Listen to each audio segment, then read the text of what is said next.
o poder e o ministério da oração. Porque não só basta falar de oração, ensinar sobre a oração, pregar sobre oração, mas se não orar, não vai adiantar nada. Hoje, nesta segunda lição, nós iremos falar sobre a oração no Antigo Testamento. Que assim como nós estamos orando hoje, assim como nós buscamos hoje, assim como é ensinado hoje, a oração não nasceu de 2000 anos para cá, depois de Jesus, quando veio à terra. Não, a oração ela é antiga. E nós iremos aprender nesta tarde que no Antigo Testamento, a forma que eles oravam, que eles buscavam a Deus, dava completamente o entendimento que a oração é este canal que será completamente permanente de comunicação entre nós e Deus, entre o homem e o seu Criador. O que é Antigo Testamento? O Antigo Testamento é a primeira das duas maiores divisões da Bíblia Sagrada. O Antigo Testamento nós podemos dividir ele em 4 classes. A primeira classe é a classe de livros da lei, que nós conhecemos como Pentateuco, que são os 5 primeiros livros da Bíblia. E nós temos um segundo grupo, que nós chamamos de grupos de livros históricos. Esses livros históricos que contam as histórias do povo de Deus em Israel. Logo em seguida, o terceiro grupo nessa divisão chamamos de livros poéticos. Esses livros poéticos que contam, que narram as poesias, porque a Bíblia também ela está cheia de poesias. E um desses livros poéticos que nós conhecemos muito bem é o livro de Salmos. O último grupo chamamos de grupo profético, que são os livros proféticos. E esses livros proféticos, eles se dividem em 2 categorias: profetas menores e profetas maiores. Parágrafo 1. A oração durante o êxodo de Israel. Todo o relacionamento divino com Israel foi aprofundado pela experiência no êxodo. Nós observamos que quando o povo de Deus estava no Egito, eles se ajuntaram para clamar, para orar, para buscar a Deus, ainda antes de sair do Egito. E a Bíblia diz que Deus ouviu o clamor do teu povo, e Deus respondeu a oração do seu povo. Então nós observamos que no Êxodo, mesmo antes do povo de Deus entrar em Canaã, já era um povo que tinha relacionamento com Deus, que oravam a Deus, que buscavam a Deus, e que sabia muito bem que na hora das suas aflições, na hora das suas lutas, na hora das suas batalhas, eles tinham que recorrer a Deus em oração. Então é muito importante que nós ajuntemos para orar, porque o nosso clamor, ele chega até Deus de forma diferenciada. Nós vemos aqui em Êxodo, bem antes do povo de Deus começar a sua caminhada pelo deserto, primeiro eles clamaram a Deus, e Deus assim trouxe a solução para o seu povo. Muito importante que nós devemos aprender com os nossos antepassados, ser gratos a Deus. Quando você ora, quando a igreja ora, e quando Deus abençoa, e quando Deus livra das aflições, e quando Deus livra do cativeiro, quando Deus tira da escravidão, quando Deus faz aquilo que nós estamos clamando, é muito importante a gratidão. Agradecer, adorar a Deus em gratidão. É preciso que o povo de Deus exalte. Tem pessoas que recebem as suas vitórias, recebem a sua bênção, irmãos, até esquece. Pessoas que às vezes estavam enfermo, doente, mas depois que a enfermidade foi embora, a dor foi embora, ele esqueceu da dor, ele esqueceu da aflição, ele esqueceu da agonia, ele esqueceu de agradecer a quem fez o milagre. Não seja ingrato, No terceiro parágrafo, a triste notícia, o esquecimento e a ingratidão de Israel. Às vezes, na hora de estar na bonança, no gozo, na alegria, na felicidade, na saúde, com a bênção recebida, com o trabalho, com o carro novo, com o trabalho novo, com a empresa nova, com a igreja que tanto queria congregar, mas depois acaba esquecendo, irmão, do tempo que sofria, com uma facilidade muito grande, queridos, de nós esquecermos do sofrimento, de nós esquecermos da angústia que passamos, e que Deus nos livrou dela. Aleluia! Não esqueça dos benefícios do Senhor. Vou ensinar um segredo para vocês. Você quer crescer, crescer, crescer, crescer, crescer, e não parar de crescer? Quando você tem sempre um coração agradecido a Deus em oração, em busca. Irmãos, se prepare para cada vez mais. Você pode até estar passando por uma luta agora, uma dificuldade agora. Aleluia. Não importa, eu estou passando por essa dificuldade agora, mas eu tive outras vitórias lá atrás.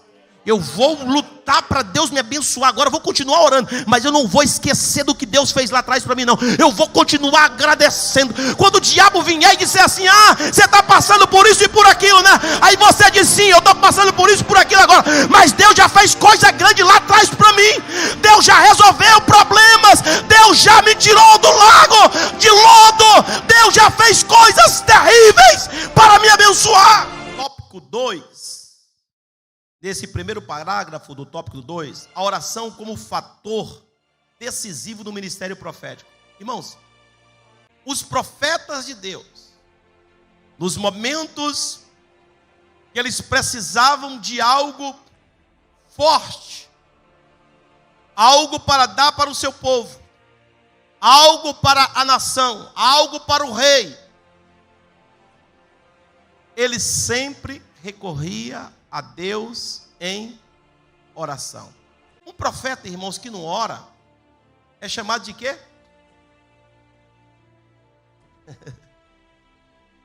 Profeta de meia tigela, é isso mesmo. E este é o maior problema do nosso século, irmãos. E nós temos que voltar ao Antigo Testamento e aprender com os profetas do Antigo Testamento. Então a oração era o fator decisivo na vida dos profetas. Não basta você andar com a pessoa que ora.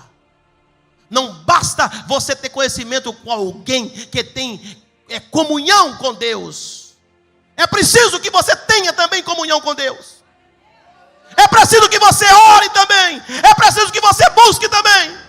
Vamos para os livros poéticos e a oração. Primeiro ponto, ou primeiro parágrafo, nós vemos ali o livro de Jó. Nós observamos aqui, nesse livro poético, a comunhão de um homem com Deus. Ao ler esse livro poético, de uma forma total e absoluta, você vai observar o quanto Jó era um homem de extremíssima comunhão e intimidade com Deus. Este é o livro que mostra claramente o valor da adoração e da oração. Mesmo em meio às adversidades sofridas, Jó manteve-se fiel ao Senhor.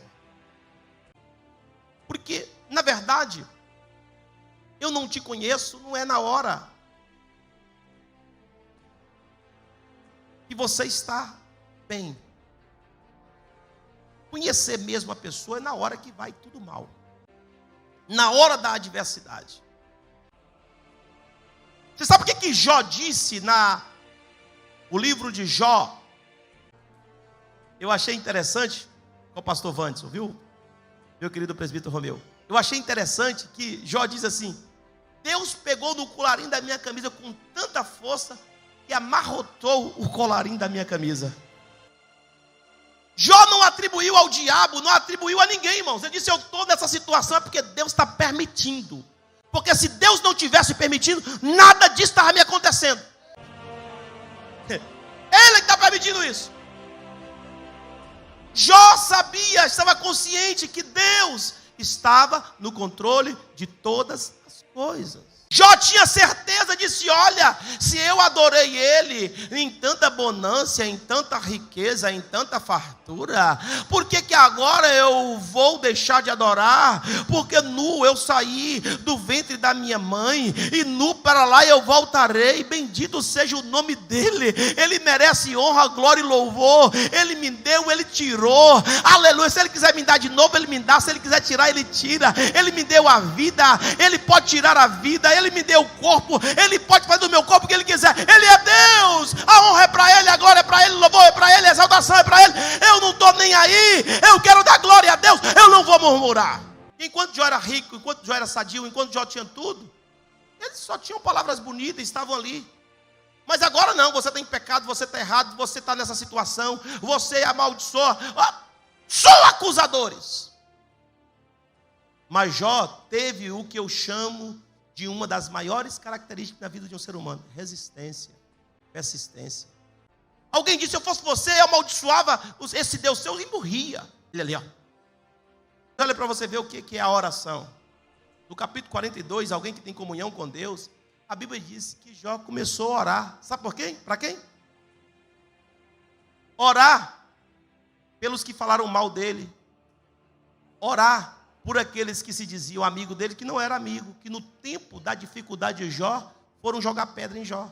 Mas mesmo na situação que Jó estava, na cinza, ele levanta a mão e diz: Senhor, tenha misericórdia daqueles que falaram mal de mim. Tenha compaixão deles, Senhor.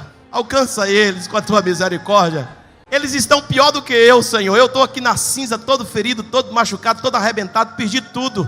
Aleluia, mas eu não perdi ainda a comunhão contigo, o elo contigo. Eu ainda não perdi, Senhor. O que eu tenho de melhor contigo é o meu elo, a minha comunhão, a minha intimidade contigo. Eu mantenho, Senhor, esse relacionamento contigo. Ó Senhor, eu quero pedir ao Senhor a tua misericórdia sobre a vida dele. A intercessão nos livros poéticos. Salmos. Os salmos expressam o relacionamento de Deus, de Israel com Deus. Neles observamos a relação do homem com o seu Criador. Suas alegrias, tristezas, louvores, lamentações, súplicas e adorações são expressas por meio das mais diversas formas. Irmãos, o livro de Salmos, que chamamos de cânticos, e verdadeiramente o livro de Salmos são cânticos dos salmistas.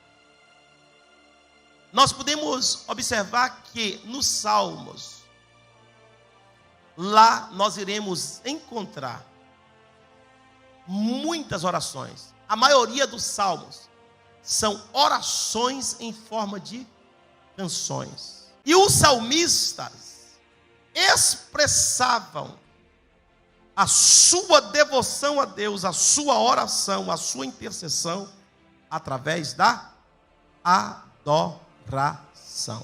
Agora, meus irmãos, vocês já pararam para observar os hinos de hoje? Não tem oração. Vocês verem as canções de hoje? Faz um sucesso momentâneo e depois some, desaparece. O Salmo 73, nós iremos ver que Asaf, ele vai fazer a sua lamentação baseado na vida dos outros. Este é um problema grande. É você olhar para as pessoas e começar a invejar e a falar com Deus de forma invejosa. Ele vai olhar para o ímpio e vai dizer: ah, Senhor, Porque aquele comprou um carro novo, olha, ele é ímpio. Ele está prosperando e eu não prospero. Olha, Deus, como que Ciclano, Beltrano é um ímpio. Está fazendo sucesso, mas eu não faço. E é um mal que muitas pessoas às vezes têm caído. Que está orando, falando com Deus de forma errada. Olhando, invejando os outros. Percebeu, meus irmãos? Como que um crente vai questionar Deus? Porque fulano tem e eu não tenho. Ó Deus, olha para mim, eu sou dizimista fiel. Nossa oração tem que ser uma oração de conhecimento que nós temos do real Senhor que nós servimos. Saber que Ele está no controle de todas as coisas. Ele dá, Ele tira. Deus é quem dá vida e quem tira a vida. Tudo está na mão de Deus. Ele dá para quem Ele quiser. Ele pega as fortunas, os milhões ou os milhares. Ele dá para quem Ele quiser. Ele é cuidado com a oração, essa oração de Asaf. A oração que você, em vez de olhar para Deus, está olhando é para os outros. Você vai ter aquilo que Deus quer que você tenha. Eu quero destacar aqui a oração de Abraão, um dos nossos patriarcas, e também chamado de pai na fé. Abraão, irmãos, ele fez uma intercessão. Qual foi a intercessão de Abraão?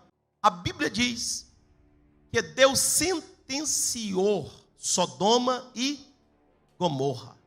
E a Bíblia diz que Abraão intercedeu por Sodoma e por Gomorra. Mas a intercessão dele, irmão, foi intensiva.